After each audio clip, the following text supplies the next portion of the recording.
ये हाँ। कागजी कार्रवाई ना होती हाँ। तो जाटों का मिला हुआ आरक्षण भी खत्म हो जाता। किसी ने भी मेरा रत्ती भर भी सहयोग नहीं किया तो आंदोलन जितने भी हुए वो सब बेकार थे और जाटों का आरक्षण निरस्त। मतलब आप कह रहे हो कि जो भीड़ इकट्ठे हुई, जो हाँ। आंदोलन हुए, जो थोड़ी बहुत उग्रता हुई, प्रदर्शन होया, बाको रोल इसमें कुछ भी नहीं रहा। वो तो अपना राजनीतिक उल्लू ही सीधा कर रहे थे। शराब को जितनी रेवेन्यू मिलती है उससे तिगुना धन शराब के कारण से जो अपराध हो रहे हैं उनमें पुलिस की, न्यायालय की और जेल की व्यवस्था करने पे सरकार को खर्च करना पड़ रहा है। सीकर के स्कूल में पढ़ने वाली एक लड़की के साथ उसके पिता ने शराब के नशे में उसके साथ कुकर्म किया। में अन्ना हजारे ने भ्रष्टाचार के खिलाफ एक शब्द भी नहीं बोला।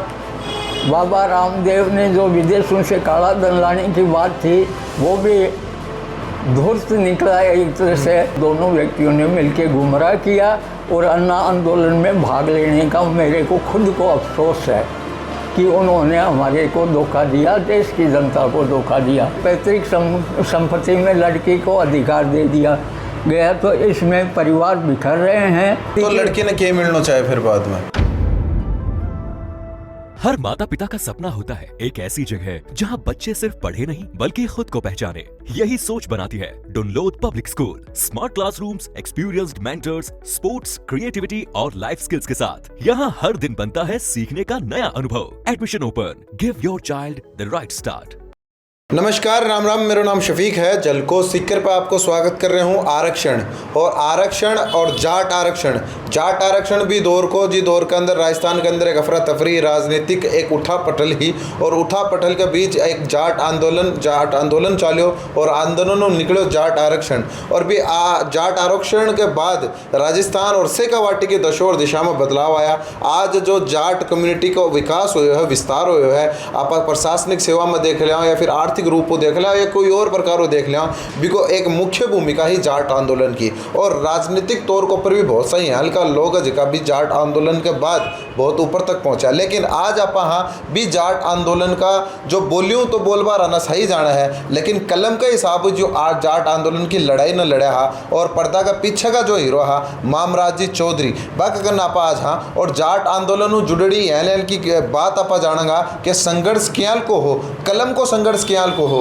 और कलम को रोल कितनों को हो। बोलियों जाट आरक्षण मिलो है, क्या सभाओं जाट आरक्षण मिलो है या फिर पटरिया पर बैठ पाऊँ जाट आरक्षण मिलो किया मिलो है। कलम की कितनी ताकत थी, कलम की लड़ाई कसी थी और कलम की लड़ाई के अंदर कितनों को रोल रही हो जाट आरक्षण को। नमस्ते सर। शुक्रिया। शुरुआत करूँ जाट आरक्षण के बारे में। जाट आरक्षण जो राजस्थान का जाट और अपना शेखावाटी का जाटा का आज का जो भविष्य है बिना तय करवा के अंदर एक बड़ो रोल है। जाट कौम की आज की जो समृद्धि की तरफ में बढ़े हैं भी के अंदर एक अहम रोल है। किया मिले हो और कलम की ताकत और जिया मैं आपके बारे में कहूँ कि एक अनसीन हीरो की तरह आप काम करें जबकि चर्चा शायद बहुत कम हो है। सभा की चर्चा ज़्यादा हो है, पटरी पर बैठ बा की चर्चा ज़्यादा हो है, कि और चर्चा ज़्यादा हो है, लेकिन जो कलम की राड़ आप लड़ी जो पूरा ब्यूरो थे लेयर बैठा हो या पूरा जो अखबार की कटिंग है के साथ में जो मंत्रालयों आपका पर्सन आया, मंत्रालयों आपके जवाब दिया, ये सारो एक पूरा जखीरो आप लेयर बैठा हो। तो आप कलम की लड़ाई के हिसाब लड़ी और खटाऊ शुरुआत करी। मंडल आयोग का गठन चौधरी चरण सिंह जी गृह मंत्री थे उस समय हुआ। मंडल आयोग ने अपनी रिपोर्ट जनता पार्टी की सरकार खत्म होने के बाद में दी और कांग्रेस की सरकार आई 1980 में। 89 तक किसी ने उस पर गौर नहीं किया। वीपी सिंह जी की सरकार बनी तब मंडल आयोग में की सिफारिश के आधार पर बहुत सी जातियों को ओबीसी वर्ग का लाभ दिया गया। लेकिन जाट उस समय जब मंडल आयोग लागू हुआ तो हमारे जो सांसद थे विश्वेंद्र सिंह जी वो आरक्षण के खिलाफ थे। चौधरी महेंद्र सिंह जी टिके तो उन्होंने भी आरक्षण का विरोध किया। पर राजस्थान के जाटों में जो जागृति आई आरक्षण के प्रति उसका असली कारण राजनीतिक था। जब पंचायत और निकाय चुनाव में गैर सरकार ने ओबीसी जातियों का आरक्षण लागू कर दिया तो यहाँ पर बहुत कम संख्या में सरपंच और प्रधान जिला प्रमुख बन पाए जाट बहुल्य गांव में भी पंचायत में भी अन्य पिछड़ी जाति का आरक्षण होने के कारण से उनके एक परिवार का एक व्यक्ति होने के बावजूद उनको सरपंच का पद मिल गया। अच्छा। तो उससे राजनीतिक चेतना आई राजनेताओं में। और इधर भाजपा के कई बार राजस्थान में सरकार बनी, लेकिन कभी भी पूर्ण बहुमत की सरकार नहीं बन पाई, क्योंकि आज़ादी के समय से ही राजस्थान का जाट, दलित और मुस्लिम, ये तीनों समुदाय कांग्रेस का वोट बैंक रहा हमेशा। तो वैसे तो आरएसएस और बीजेपी पूर्णतया ओबीसी आरक्षण के खिलाफ थे, लेकिन इन्होंने महसूस किया कि जब तक जाटों को हम कोई बड़ा लालच देकर और उसका विभाजन नहीं करेंगे, बीजेपी की तरफ नहीं लाएंगे, तब तक राजस्थान में हमारी पूर्ण बहुमत की सरकार नहीं बन सकती। और हो सकता है कि केंद्र में भी कभी हमारी सरकार ना बने।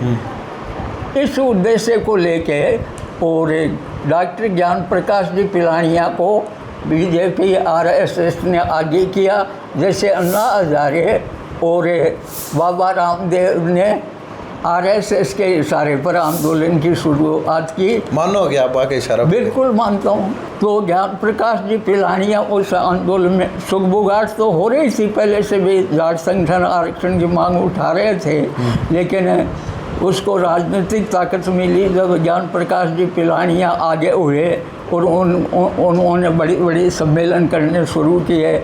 उसके बाद में आरक्षण का उस समय कांग्रेस की सरकार थी, लेकिन कांग्रेस आरक्षण जाटों को नहीं दिया और उसका कांग्रेस के नेता परशुराम जी मदेरणा ने भी समर्थन करना पड़ा सम्मेलनों में। और डॉक्टर बलराम जाखड़ को भी सार्वजनिक सभा में कहना पड़ा कि जाटों का हक आरक्षण इनको मिलना चाहिए, पर ये तो सब राजनीतिक बयानबाजियाँ थी। आरक्षण आंदोलन अपने चरम पर पहुंचा और केंद्रीय आयोग ने जाटों के आरक्षण के लिए सुनवाई की। जाट आरक्षण आंदोलन चल रहा था, उसी समय मेरे मन में विचार आया कि कोई भी जाति है जो आरक्षण की मांग करती है, उसको किस आधार पर सरकार और पिछड़ा वर्ग आयोग शामिल करता है। इसके लिए मैंने केंद्रीय आयोग को पत्र लिखा। उस समय तक राजस्थान में आयोग बना नहीं था जाटों के आरक्षण को लेके। तो हमने केंद्रीय आयोग से पत्र व्यवहार किया, तो उन्होंने मेरे पत्र के जवाब में 3 बुकलेट भेजी, जिनमें 50 से लेकर 100% थे। सामाजिक आधार कैसा है जाति विशेष का, जो और उसके शैक्षणिक स्थिति क्या है, इन मानदंडों को लेकर प्रश्न पूछे गए थे। और उसमें कितनी जनसंख्या है, इनकी महिलाएं शारीरिक श्रम करती हैं कि नहीं, ऐसे प्रश्न थे। उनके मैंने जवाब तैयार करके रख लिए। उसके बाद में केंद्रीय आयोग जयपुर सुनवाई के लिए आया 5-6 जातियों को ओबीसी आरक्षण में शामिल करने के लिए। तो मेरे पास भी आयोग की चिट्ठी आई कि 29 मई को जयपुर में सुनवाई है, उसमें आप अपना जाटों का पक्ष रख सकते हैं। तो हम यहाँ से 3-4 आदमी गए। और कौन गया 3-4 आदमी? एक तो आगे तो मैं ही था। मेरे ही पास सारे दस्तावेज तैयार करवा रखे। एक भंवरलाल जी डिजाइनिया है, वो जाट महासभा के प्रवक्ता थे, उनको भी साथ लेके गए। और 2-1 और गए, उनको मैं नाम याद नहीं। तो हम 4 आदमी गए और आयोग को हमने अपना पक्ष रखा और लिखित में ये दस्तावेज हमने दे दिए। उसके आधार पर केंद्रीय आयोग ने रिकमेंड की और वाजपेयी सरकार ने उस रिकमेंड को लागू कर दिया। आधार को पर रिकमेंडेशन पूरा हो के? हाँ। या फिर जो भीड़ जुटाई जा रही है ना, भीड़ से क्या होता है, ये कागजी कार्रवाई ना होती तो जाटों का मिला हुआ आरक्षण भी खत्म हो जाता। बीजेपी दोहरी चाल चलती है। उसने एक समता समिति बना दी और उस समता समिति ने याचिका लगा दी राजस्थान हाईकोर्ट जयपुर में। और उसके मुख्य न्यायाधीश थे उस समय KS राठौड़, कार्यवाहक मुख्य न्यायाधीश। उनके यहाँ याचिका लगाई कि जाटों को बिना सार्वजनिक सुनवाई किए हुए ही आरक्षण दे दिया गया है, इसलिए इनका आरक्षण खत्म किया जाए। उस समय सुनवाई के समय हमारे पास ये दस्तावेज थे जो केंद्रीय आयोग को हमने पक्ष रखा था, वो सबूत धनखड़ साहब ने वहाँ से जगदीश धनखड़, हाँ, धनखड़ साहब ने वहाँ वकील होने के नाते और वो आयोग से लाके वो सबूत वहाँ पेश कर दिए और उसके आधार पर समता समिति तो सबूत प्रोवाइड थे करवाया कि जगदीप जी धनखड़ ने आयोग से लेकर आए, आयोग से थे ही ले रहा ना धनखड़ साहब तो आयोग ने भेजा कौन हाथ ही तो भेजा तो मैं, हाँ, लेकिन आयोग थारा भेजड़ा है जो दस्तावेज है वह रिकॉर्डा ने निकाल कर जगदीप जी धनखड़ साहब हाईकोर्ट का वो आरटीआई के तहत से कैसे भी लाए होंगे अपने प्रभाव का राजनीतिक उपयोग करके, और वो जो आयोग का दस्तावेज उसी को तो सुप्रीम कोर्ट हाई कोर्ट मानेगा नहीं। हालांकि भेजे मैंने, लेकिन मेरी फाइल को वो मतलब सबूत नहीं मानेगा कि भाई ये तो आपकी आपने रख ली होगी पढ़ा। तो आयोग के पास जो रिकॉर्ड था मैंने पेश किया था, उसके आधार पर आयोग ने रिकमेंड कर दी कि भाई जाट राजस्थान के जाटों को आरक्षण मिलना चाहिए, तो याचिका लगाई गई थी जाटों के आरक्षण के खिलाफ, वो निरस्त हो गई। बिल्कुल। तो आ कलम की राड़ भी साबुत चलती रही, तो कलम की राड़ है। तो जो मंचा की राड़ ही एक बात भी है कि मंचा के ऊपर भीड़ ने इकट्ठा करना, लोगों के अंदर जागरूकता लाना, भी के अंदर के योगदान आपकी तो आपको रहे हो, और जो लोग मंच के ऊपर आर साम आर बोलता, आप चाहो तो नाम लेर बोल सको भी वक्त में कौन कौन हाके हिसाब हुआ बा नहीं कलम की राड़ को बेरो हो कि यहाँ भी एक राड़ लड़ी जाए। बिल्कुल भी बेरो नहीं था, किसी ने भी मेरा रत्ती भर भी सहयोग नहीं किया। और सीकर ज़िले के अलावा मैंने जो आयोग के सुनवाई के समय उनको दस्तावेज पेश किए, उसके अलावा किसी भी ज़िले के लोगों ने या किसी भी वकील ने, किसी ने भी अन्य किसी भी व्यक्ति ने आयोग के सामने पक्ष नहीं रखा मेरे सिवा। कौन हो सभा के अंदर सौ आगे जो सभा ने लीड कर वाला कौन हा? सीकर जिले में डॉक्टर ईश्वर सिंह नेहरा उस आंदोलन के अग्रणी थे, जाट महासभा सीकर के अध्यक्ष होने के कारण, और प्रदेश स्तर पर डॉक्टर ज्ञान प्रकाश पिलानिया जी उसको चला रहे थे, राजा राम जी उनके सहयोगी थे, राजा राम जी भी, हाँ हाँ, एक सब कर रहा है। नहीं कलम की राड़ को क्यों बेरोई को कुछ भी पता नहीं है, और उन्होंने कोई आयोग के सामने प्रतिवेदन भी पेश नहीं। एक आंदोलन सफल हो या फिर आरक्षण मिलवा के बाद समाज तो ये चीज़ न समझो कि के अंदर कलम की राड़ को भी मेन मुख्य रोल है समाज किसी को हाँ, वो तब समझा होगा, कुछ समझदार लोगों ने समझा होगा कि भाई ये तो सीकर के लोगों ने ये आयोग के सामने पक्ष रख दिया लिखित में, और उसके आधार पर आयोग ने रिकमेंड कर दी। अगर सीकर से भी कोई आयोग के सामने पक्ष नहीं रखता तो आंदोलन जितने भी हुए वो सब बेकार थे और जाटों का आरक्षण निरस्त। मतलब आप कह रहे हो कि जो भीड़ इकट्ठे हुई, जो आंदोलन हुए, जो थोड़ी बहुत उग्रता हुई, प्रदर्शन होया, बाको रोल इसमें कुछ भी नहीं रहा। वो तो अपना राजनीतिक उल्लू ही सीधा कर रहे थे अपने अपने हिसाब से। वाह, भीड़ सिर्फ और सिर्फ राजनीतिक उल्लू सीधा करवा, भीड़ तो बेचारी कार्यकर्ता थे, वो तो चाहते थे आरक्षण मिले, पर नेता भीड़ का उपयोग कर रहे थे अपने राजनीतिक उद्देश्यों के लिए, अपने राजनीतिक लाभ के लिए। नेता की मंशा है कि वास्तव में आरक्षण दिलावा की आप भी वक्त देखेड़ा हो, आप बाका मन पड़ा के लागे हो, सिर्फ भीड़ ने आपकी तरफ रुजू करना ही बाका उद्देश्य हो, या फिर वास्तव में आरक्षण दिलावा चाह रहा है? भैया अगर वास्तव में दिलाना चाहते थे तो मेरे से तो ज़्यादा बुद्धिमान थे पिलानिया जी, वो भी आयोग के सामने पेश हो सकते थे और जाटों का पक्ष रख सकते थे लिखित में। प्रशासनिक ज्ञान भी हो, है प्रशासनिक ज्ञान भी हो, हाँ सारा ज्ञान भी था। जगदीश धनखड़ भी मेरे ही आरक्षण मिलने के बाद ही वहाँ हाईकोर्ट में पहुँचे, उससे पहले तो कभी वो गए ही नहीं। वो भी तो आयोग सुनवाई करने के लिए आया, उस समय पक्ष रख सकते थे जाटों का। आपका क्यों जी के भैया अपना यो कागजी ज्ञान लेना है या फिर लड़ाई लड़नी है, आपका खटाऊं दिमाग में है कि जाट आरक्षण के लिए अपना राड़ लड़नी है, क्या चीज़ में देख रही क्या है कि कोई आदमी ईमानदारी से कोई काम करता है तो उसको कोई संदेश मिलता है प्रकृति से। तो मेरे को ऐसा संदेश मिला कि भैया आयोग से अपने संपर्क करें, रिकमेंड तो आयोग करता है और सरकार उसके आधार पर आरक्षण देती है।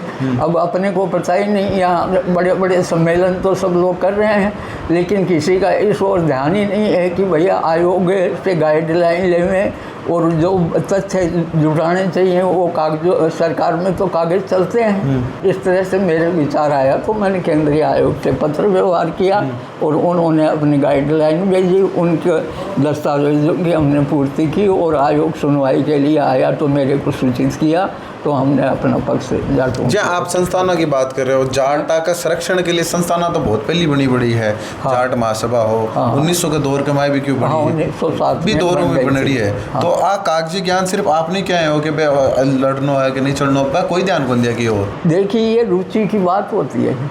मेरे को शुरू से ही अखबार पढ़ने का, पत्रिकाएं पढ़ने का, किताबें पढ़ने का बहुत रुचि रही है। तो राष्ट्रीय स्तर पर जितने भी जाटों की खबरें कहीं भी अखबार में आ गई तो मेरी फाइल में उसकी कटिंग मिलेगी। तो मैंने सारे जाट नेताओं से पहले पत्र व्यवहार किए हैं। जो जितने भी संगठन, चाहे मध्य प्रदेश ग्वालियर का संगठन हो, चाहे हरियाणा का हो, चाहे यूपी का हो, चाहे राजस्थान का हो, सबको मैंने पत्र लिखे हैं और सब कईयों ने उसके जवाब भी दिए हैं। राजनेताओं को भी मैंने पत्र लिखे हैं और यह आयोग से तो मेरे विचार आया दिमाग में कि भाई आयोग सुनवाई करता है तो वो इन सम्मेलनों के आधार पर तो किसी को आरक्षण देता नहीं है, उसको तो दस्तावेजी सबूत चाहिए और उसके जो गाइडलाइन है, प्रश्नावली है, उसका उत्तर देने से ही आयोग उसके आधार पर रिकमेंड कर सकता है। तो मैंने पत्र व्यवहार किया। जो नेता भी वक्त जो जाट आंदोलन की जो सभा न संबोधित कर रहा वे आज आप संपर्क करे के ना कोई कौन कर रहे, आरक्षण मिलवा के बाद कोई करियो के ना किसी ने भी नहीं किया। गड़ा आपको नाम आयो के? हाँ, नाम भी नहीं आया। उसमें धनखड़ साहब ने दस्तावेज पेश किए तो एक अखबार में इतनी सी खबर आई कि सीकर जाट महासभा की ओर से आयोग को सार्वजनिक सुनवाई के समय अपना पक्ष रखा गया था। इसके आधार पर समता समिति की याचिका को हाईकोर्ट ने खत्म। समाज का लोग भी कदई बार में जो आप समाज जो जुड़ेड़ा हो, समाज का लोग कदा आर जो आज बढ़िया पोस्ट के ऊपर है, आरक्षण का सारा बढ़िया पोस्ट के ऊपर है किया भी है। हाँ। वे लोग कदा वही क्या आपका करना है? उनको बेचारों को क्या है कि डिग्रियां ले ली, नौकरी मिल गई, जितने बड़े बड़े पदों पर लोग हैं उनका समाज के प्रति कोई लगाव नहीं है, उनका सोच नहीं है समाज के हित में। वो तो अपने पेट और प्रजनन की परिधि में जी रहे हैं।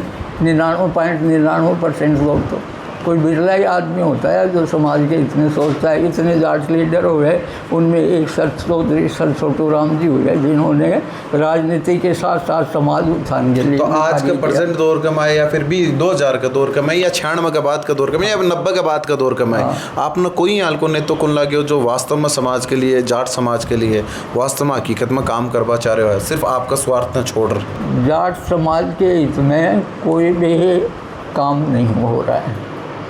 जो अग्रणी नेता हैं जाट संगठनों के, वो राजनीति से प्रेरित हैं, वो निष्क्रिय रहते हैं, समाज हित में वो कोई काम नहीं करते। कहीं बड़ी सभा हो या किसी संस्थान में, जैसे राजा राम जी मेल व्यवसायी हैं और उनको कोई आमंत्रित कर लेता है उनसे दान लेने के लिए, संस्था के लिए, तो वो आ जाते हैं। बाकी राष्ट्रीय अध्यक्ष, राष्ट्रीय महामंत्री, उनका कोई अता पता ही नहीं है। फिर जो संस्थान बन रही है आज, देखो कई संस्थान बन रही है, ऐसे संस्थान क्या करने लग रही है? फिर ये देखो सब अपने अपने नाम के लिए कर रही हैं और कुछ असंतुष्ट लोग होते हैं। जैसे मान लो अखिल भारतीय जाट महासभा है, वो जब निष्क्रिय बैठी है तो राजस्थान जाट महासभा बन गई। राजस्थान जाट महासभा निष्क्रिय है तो सीकर जिला जाट महासभा बन गई। सीकर जिला जाट महासभा भी संविधान है उसके अनुसार 2 साल में अध्यक्ष का चुनाव होना चाहिए, कार्यकारिणी का चुनाव होना चाहिए, पर 20 वर्ष हो गए कोई चुनाव ही नहीं हो रहा है। तो आप क्या चाहो हो फिर जो संस्थान बनने नहीं बननी चाहिए? संस्थान बनने चाहिए, लेकिन इनमें आगे राजनेता नहीं होना चाहिए, मदिरा पान करने वाले नहीं होने चाहिए और सामाजिक संगठन चलाने के लिए सर्वोपरि आवश्यकता है समय दान की। समय दान करने वाला ही संगठन से। आप कह रहे हो कि राजनेता कोई मुखिया नहीं होना चाहिए, हाँ। राजनीति में नहीं जुड़े होना चाहिए, लेकिन आज तो एक प्रचलन यो भी है कि कोई भी समाज, पापा जाट समाज की बात कौन करूँ मैं, कोई भी समाज का नाम पर संस्थान बनाई जावे, फिर भी के बाद राजनीति करनी शुरू हुआ है, यानी समाज के नाम पर संस्था बना एक पहचान बनाई जावे और भी के बाद नेतागिरी शुरू हुआ है। ये इसलिए हो रहा है कि समाज पद और पैसे को महत्व देने लग गया, सेवा और त्याग को महत्व नहीं दे रहा है। इसलिए कोई भी संगठन बनता है, उसका अध्यक्ष कौन बनेगा, ये मालदार आदमी है इसको बना दो, ये बड़ा राजनेता है इसको बना दो, ऐसे संगठन बन रहे हैं और वो समाज के लिए कोई काम नहीं करते। तो जाट समाज का आज के बारे में आप बात करा, देखो शिक्षा क्षेत्र के अंदर समाज में सुधार हुए हैं और आर्थिक रूप में भी समाज मजबूत हुए, ये बात में भी कोई दो राय बनी। आज का वक्त का हमारे समाज ना कौन सा दर्पण की जरूरत है? एक तो शराब की बुराई है, आज सभी समाज के लिए घातक है, विनाशकारी है, पर दुर्भाग्य से किसी भी जाति समाज की जातीय महासभा के अधिकारी शराबबंदी को लेकर कभी आगे नहीं आए, जबकि उनका सर्वोपरि कर्तव्य ये है कि समाज की जो सबसे बड़ी बुराई है उसको ख़त्म करने के लिए वो आवाज़ उठाएं। न राजा राम जी मील उठा रहे हैं, न युद्धवीर सिंह जी उठा रहे हैं, न अन्य कोई नेता उठा रहा है। तो ये समाज का दुर्भाग्य है, ऐसे संगठनों से कोई उम्मीद कैसे। तो शराब के बारे में तो आर्थिक आधार भी बोला ना कि आर्थिक रूप सरकार ने बल देपा के लिए शराब है, शराब बंदी की हम मांग करते हैं तो पहला तर्क यही दिया जाता है शराब कारोबारियों की तरफ से कि सरकार को बहुत आमदनी है, जबकि आंकड़े ये बताते हैं कि शराब को जितनी रेवेन्यू मिलती है उससे तिगुना धन शराब के कारण से जो अपराध हो रहे हैं उनमें पुलिस की, न्यायालय की और जेल की व्यवस्था करने पे सरकार को खर्च करना पड़ रहा है। इसके बावजूद इसलिए बिक रही है कि शराब बड़े लोगों का कारोबार है, गरीबों का, आम आदमी का कारोबार नहीं है, बड़े लोगों का कारोबार है जिसमें हमारे राजनेता भी शामिल हैं। अच्छा, कमाई की बात है तो फिर सरकार वेश्याओं के अड्डे भी चला सकती है, उससे भी कमाई कर लो। तो कोई नैतिक स्तर और समाज के लोगों की ज़िंदगी का भी तो सवाल है कि नहीं सरकार के लिए, किस लिए होती है। आपने शराब उससे भी ज़्यादा घटना कड़ा हुई कोई एक इंसिडेंट यहाँ को है क्या आपकी लाइफ हो जुड़े हो जब आपने? बिल्कुल, 1996 की बात है, सीकर के एक लड़की के साथ उसके पिता ने शराब के नशे में उसके साथ वो कर्म किया, बलात्कार किया, खुद की बेटी के साथ। हाँ, खुद की बेटी के साथ। वो उस समय पोस्को एक्ट लागू नहीं हुआ था, इसलिए सभी अखबारों में प्रमुखता से वो खबर छपी और उस समाचार को पढ़ के मेरे को बहुत बड़ा सदमा लगा कि शराब से इतना घोर पतन हो रहा है, तो इस बुराई के खिलाफ हमें आंदोलन करना चाहिए। और 5 अगस्त 1996 को पहली सभा हमने रखी, जो लड़की उस स्कूल में पढ़ती थी उसी में शराबबंदी के खिलाफ सभा। सीकर जिले की किसी भी जो भी कॉलेज, सीनियर सेकेंडरी और सेकेंडरी स्कूल हैं, सब में मैंने छात्र सभाएं की। नारायण देखो, शराब पीने और बेचने वालों को वोट और बेटी और मान सम्मान नहीं दे, पर लिखा है जन जन की है यही पुकार, दारू बंद करे सरकार, जन जन की एक पुकार। आज का वक्त का मैं यहाँ EWS के बारे में बात करा, बहुत दौर आरक्षण के लिए जाट समाज ने इतना संघर्ष करना पड़ो, आज क्यों करना पड़ेगा नहीं करना पड़ो, आपका मुंह मैं जानना चाहूँ EWS के बारे में। भारतीय संविधान में आरक्षण का जो प्रावधान है वो सामाजिक पिछड़ापन है और शैक्षणिक पिछड़ापन है, आर्थिक पिछड़ापन आधार नहीं बनता है। इसके बावजूद केंद्र में जिस वर्ग की सत्ता है, जिसको हम सवर्ण कहते हैं, उस सवर्ण वर्ग की सत्ता है और कहावत है कि राज चाहे तो कुछ भी कर सकता है। इस आधार पर उन्होंने मनमाने तरीके से आर्थिक रूप से पिछड़े वर्ग के नाम पर सवर्णों को आरक्षण दिया है, जो पूर्णतः संविधान के खिलाफ है। तो गरीबा का नाम को पर अगर आरक्षण मिल रहा है, गरीबी का आधार, देखिए आज मैं अमीर हूँ, कल को मेरा बेटा भी गरीब हो सकता है।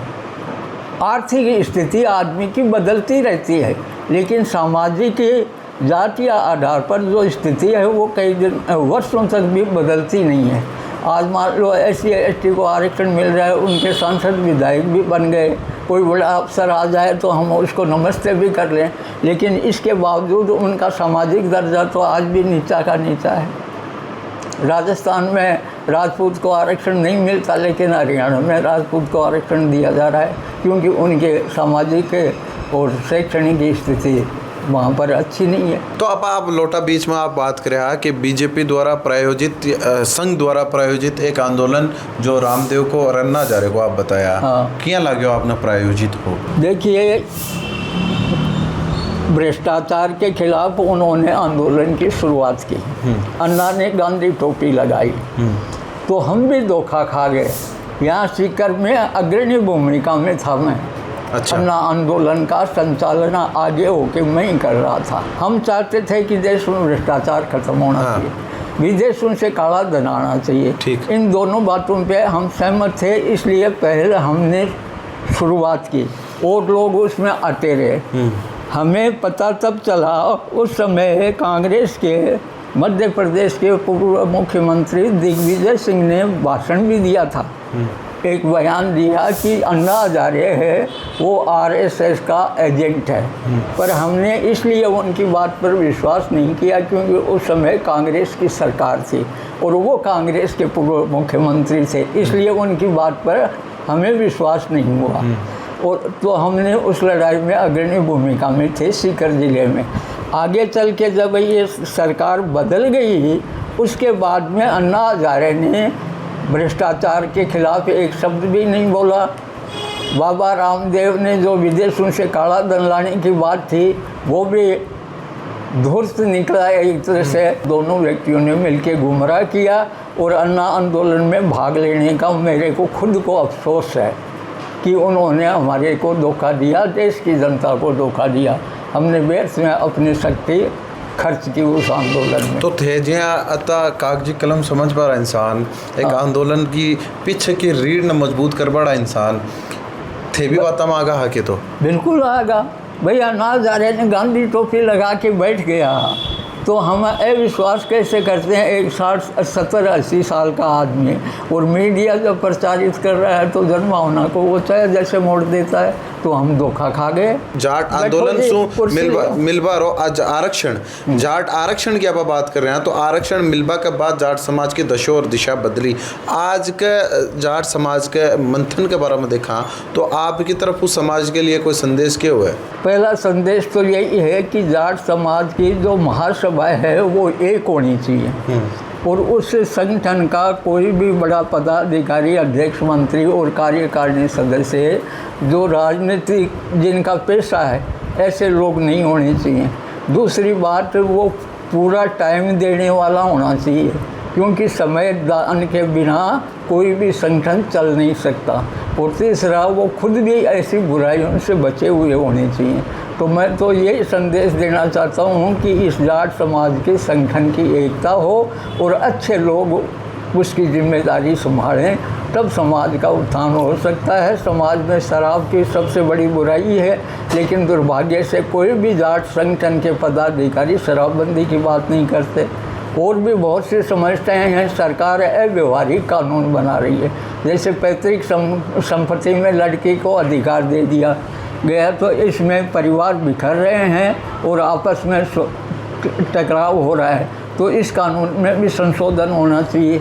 ये मांग जाट समाज बहुसंख्यक होने के कारण से अगर शराबबंदी आंदोलन को जाट समाज आगे होकर शुरू करता है, तो अन्य तमाम जाति धर्मों के लोग भी साथ आकर जोड़ेंगे, क्योंकि सभी इससे पीड़ित हैं। पूरे समाज का देखो, पैतृक संपत्ति के अंदर लड़की को हक होना यो आपको पर्सनल विचार हो सके है, और इस ऊपर एक अलग नहीं, हमारे समाज की मीटिंगों में ये बात उठ रही है। हाँ। मेरा पर्सनल विचार नहीं हो रहा है, क्योंकि हम भुगत रहे हैं, इसके कारण से झगड़े हो रहे हैं।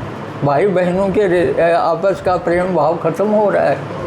और वैसे भी संविधान के अनुसार पति तो लड़की ने क्या मिलना चाहिए फिर बाद में? भाई, हमारे ये परंपरा रही है, जैसे मान लो मेरी लड़की है, उसकी शादी में हमने कर दी पैसा लगाया, अब उसके लड़का लड़की हुए, उनकी शादी में भी हमने भाग भरे हैं। उनके जो लड़का लड़की हैं उनके बच्चे होंगे, उनका भी हम भाग भरेंगे। 3 पीढ़ी तक माँ बाप देते हैं उनको। सिनेरियो कार्ड परसेंटेज प्रॉपर्टी को और भी रुपया को तो मैच कर जाएंगे है। अच्छा, फिर वो अपनी पत्नी वहाँ उसका पति है, उसकी प्रॉपर्टी की उत्तराधिकारी वही है। आज मेरे को पेंशन मिल रही है तो मेरी पत्नी पेंशन भी ले रही है और अपने बाप की संपत्ति पर अधिकार करे, तो ये कहाँ तक उचित है? पॉक्सो एक्ट है। हाँ। ये बिल्कुल अव्यवहारिक है। दुनिया का कोई भी कानून और कोई भी पुलिस महकमा और न्यायालय अपराध पर रोक नहीं लगा सकते। इनकी भूमिका डॉक्टर और दमकल जैसी है। अपराध घटित होने के बाद में FIR दर्ज होती है और कानून उसको सज़ा देता है। अब जितने भी अपराध हो रहे हैं पॉक्सो एक्ट के तहत, वो सब शराब के नशे में हो रहे हैं। जब तक शराब बंद नहीं होगी, पॉक्सो एक्ट के बावजूद भी अपराध बढ़ते जा रहे हैं। इसका दुष्परिणाम ये हुआ पॉक्सो एक्ट का कि जब फांसी की सज़ा का प्रावधान कर दिया, आजीवन कारावास की कठोर सज़ा बना दी, तो वो पहले लड़कियों को मारते नहीं थे, अब लड़कियों को मारने भी लग गए सबूत मिटाने के लिए।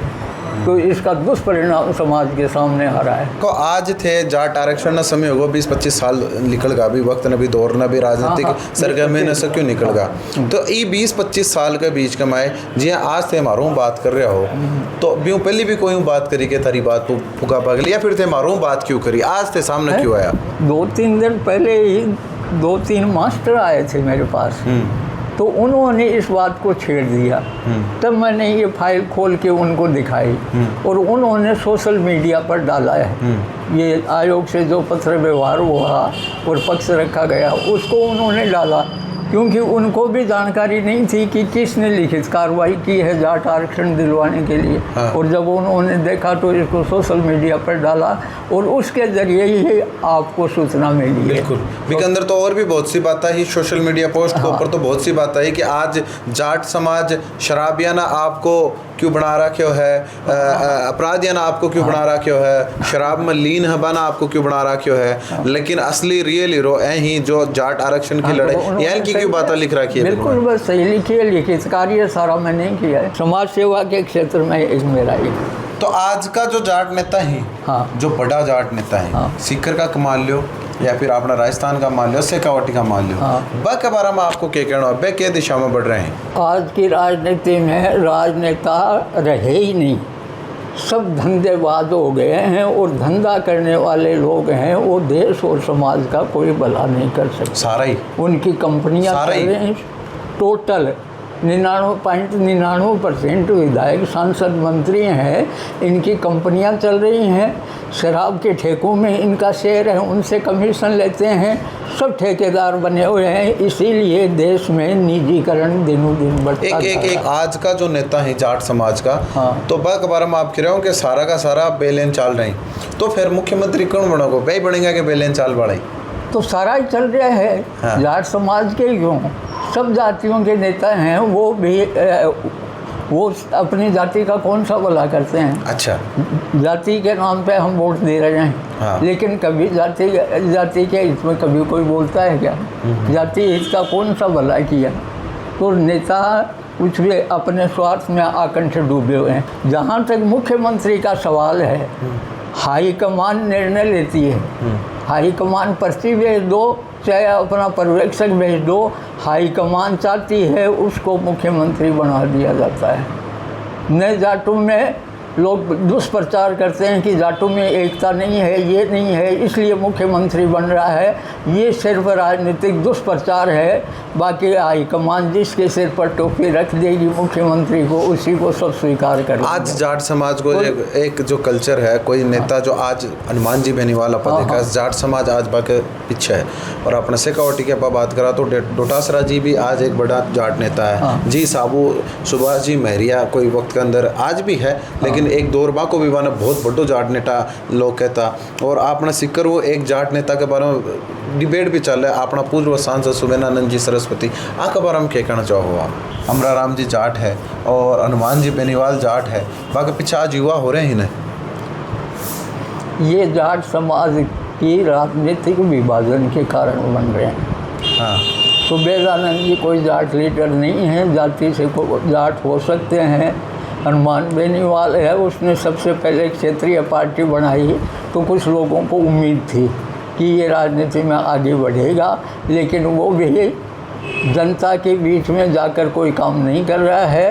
वो भी अपनी नेतागिरी, अपने स्वार्थ में डूबा हुआ है। कभी वो कांग्रेस के पक्ष की बात कर देता है, उनसे मतलब निकालना हो तो उनके साथ हो जाएगा, और बीजेपी से मतलब निकालना है तो बीजेपी के साथ हो जाएगा। तो जाटों का कोई लीडर है नहीं। देखिए, लीडर की सर्वोपरि खासियत है वो ईमानदारी है। अगर नेता ईमानदार नहीं है तो वो देश और समाज का, अपनी जाति का कोई भला नहीं कर सकता। सुभाष जी महरिया को नाम लियो। हाँ। तो सुभाष जी महरिया एक बार बीजेपी से 3 बार सांसद रह गए, ये केंद्र में मंत्री भी बने, फिर उनको टिकट नहीं मिला तो वो कांग्रेस में आ गए, फिर वापस बीजेपी में चले गए। देखो, ये तो चालती बात है जो पूरा परिप्रेक्ष्य में चल रही है। बहरहाल आप बात करें मामराज जी चौधरी जो जाट आरक्षण की एक कागजी लड़ाई लड़वा रहा अनसीन हीरो का रूप के मैं उभरा ही, और सोशल मीडिया पर आज रे दौर के अंदर आ बारे में क्यों चर्चा है जी, चर्चा ऊपर आप आऊँ बात करी और आऊँ जुड़ा बे दस्तावेज देखा। देखो, सब बड़ी बात है कि भी वक्त के अंदर सरकार ने एक पत्रावली के जरिए संपर्क कराया और सभी पत्र को जवाब आयो, और जवाब के अंदर 50 पॉइंट हल्का दिया गया जरा आधार को पर आनो पूछो गयो कि जाट समाज में आरक्षण की क्या आवश्यकता है, और 50 सवाल जवाब दिया। तो बे जवाब भी पटिशन ने खारिज करवाबा के अंदर मुख्य रोल निभाया। हाँ, बिल्कुल मुख्य रोल निभाया। तो आ बात है एक बड़ी शख्सियत जाट समाज के, अपना सारा समाज के लिए, सिकर के लिए बड़ी शख्सियत जो एक अनसीन हीरो के रूप के अंदर है। बहु आप बातचीत करी, आपने बातचीत कसीक लागी, आपको आंख द्वारा बताई गई सारी बातों आप कितना सहमत हो कि नहीं हो, और के आपकी राय जबकि कमेंट बॉक्स में आप बता सको। वीडियो ने शेयर कर जो, थारो प्यार के साथ बना रखो। बहुत बहुत आभार। झलको